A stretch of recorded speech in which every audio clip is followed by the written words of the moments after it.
to another episode of Go Peace Country, and this week is a special gearing up for one of my favorite holidays, Halloween. We're gonna meet a woman in town who transforms her 1,200-foot garage into the coolest Halloween costume shop I've ever seen. As well as the woman is going to read us some oracle cards, and we'll fill you in a bit on that later. They're similar to tarot cards, which we're also gonna touch on today. You are watching another episode of Go Peace Country.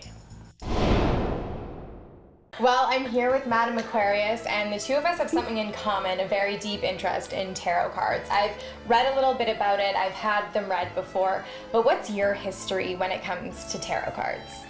Well, I got a set when I was a teenager and just for fun got started reading on it. The Rider Tarot deck is one that a lot of people start out with. And I just kept over the years going back to it and was really intrigued by it.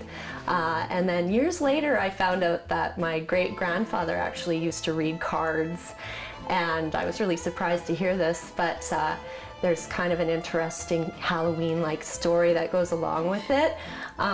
He read someone's cards one time and told them, don't go near water. They went near water and they drowned.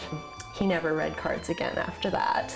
I just read for fun and usually just for myself, but I don't want you to read my cards now, because it sounds like there's something within your bloodline that maybe is connected. He was from around here, and he kind of had he was known as Two-Bit Bill. He did all kinds of things. He pulled people's teeth out. He provided wild meat for the whole community, and he did all kinds of crazy things, including reading cards, apparently. He sounds like such an interesting person. And he was very musical.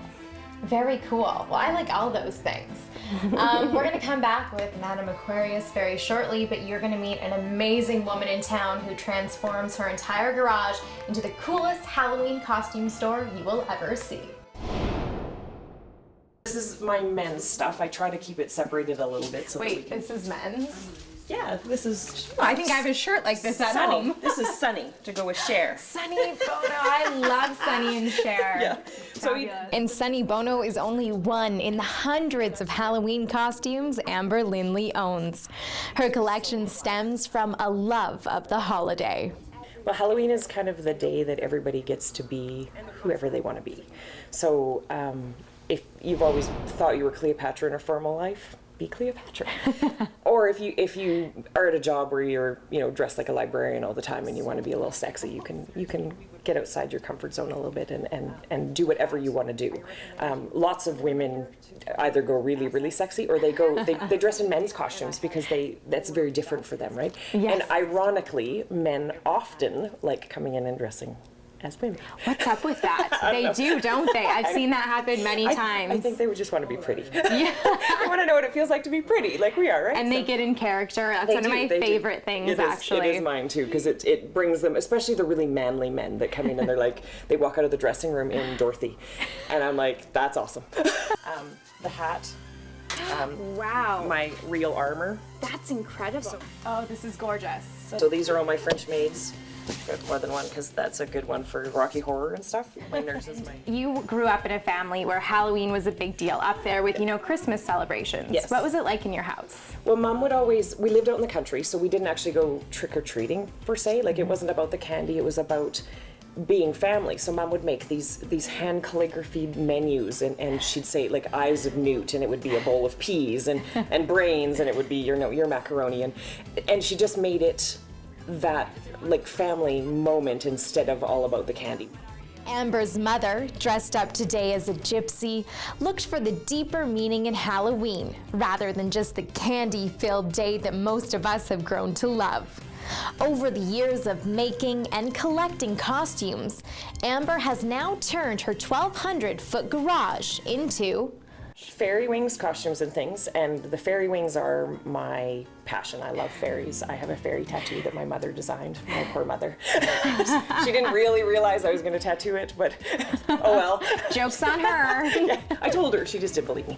So this is the 9th year I've been open. Mm-hmm. I'm very excited. I lost my dad 10 years ago, so I had always talked about opening a costume store and had just never done it because you think you have lots of time, and that was kind of my kick to do do what I'm passionate about. This is my happy place, is what I call it, right? And this is all yours. This is all mine. Like, this is incredible. Well, how did the collection start? I have all my original costumes from high school and stuff that my mom and I made, and then I've had nice people that are like, oh, hey, I'm cleaning my closet and I've got a costume here, have this, and then that's how it started. So to me, I can invest quite a bit of money, rent them for more than a couple of years, they last a couple times, you know, and make more people happy, and that's ultimately my goal, is to make more people enjoy Halloween and have the options in Fort St. John. This is a small town. I'm from here. I'm born and raised. Both my parents were born and raised here. So I think that it's good to be able to support your community in what you're passionate about. Yes. So I'm passionate about dressing up for any and every occasion possible. So if I can support people in this community, I'm very happy. Fairy Wings Costumes and Things is located at 8679 Jones Subdivision. That's just past Northern Lights College.